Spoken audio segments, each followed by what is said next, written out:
ছাত্রদল কেন্দ্রীয় সংসদ কর্তৃক ঘোষিত সাম্য হত্যার বিচারের দাবিতে শাহবাগে অবস্থান কর্মসূচিতে উপস্থিত হয়েছেন বাংলাদেশ জাতীয় ছাত্রদল কেন্দ্রীয় সংসদের সাংগঠনিক সম্পাদক আমানুল্লাহ আমান।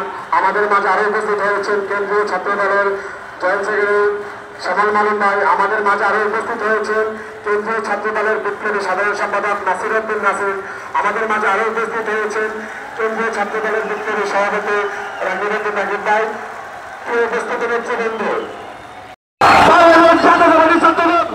সুন্দর ক্যাম্পাস বিনির্মাণে এবং সুস্থভাবে ক্যাম্পাস রাজনীতির চর্চায় আমরা কেন্দ্রীয় সংসদের নির্দেশে সারা বাংলাদেশের প্রত্যেকটি ক্যাম্পাসে সুন্দরভাবে ক্যাম্পাস রাজনীতি করার জন্য শিক্ষা বিভাগ ক্যাম্পাস গড়ে তোলার লক্ষ্যে কাজ করে যাচ্ছি।